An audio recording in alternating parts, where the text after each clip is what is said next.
नमस्कार मित्रांनो. आज मी एका अशा हायवेवरून प्रवास करत आहे. पुणे ते छत्रपती संभाजीनगर हा सुंदर आणि आधुनिक हायवे. आत्ता मी गाडी साधारण 80च्या स्पीडने चालवत आहे आणि खरंच सांगतो, गाडी एकदम स्मूथ चालली आहे. दोन्ही बाजूला पहा, किती सुंदर हिरवीगार झाडे आणि स्वच्छ रस्ता दिसतो आहे. असा हायवे पाहिला की मनात एक वेगळीच ऊर्जा निर्माण होते.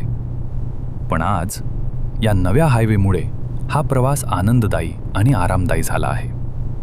मित्रांनो, रस्ते फक्त प्रवास सोपा करत नाहीत, ते लोकांना, शहरांना आणि स्वप्नांना जोडतात.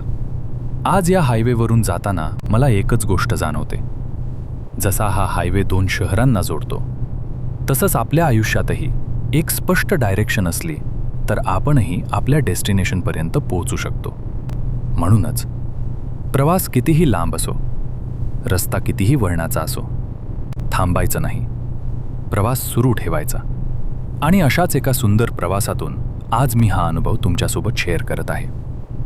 आज मी जो हा प्रवास तुम्हाला दाखवला, तो सध्या कदाचित एक कल्पना आहे, एक स्वप्न आहे.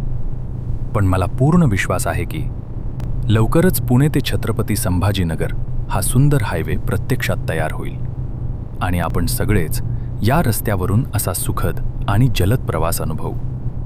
आज हा प्रवास जरी कल्पनेतला असला तरी उद्या तो वास्तवात उतरलेला असेल आणि त्या दिवशी आपण सगळेच या हायवेवरून जाताना म्हणू, हो, हे स्वप्न एक दिवस खरंच पूर्ण झालं. तोपर्यंत स्वप्न पाहत रहा, पुढे जात रहा आणि जीवनाचा प्रवास एन्जॉय करा.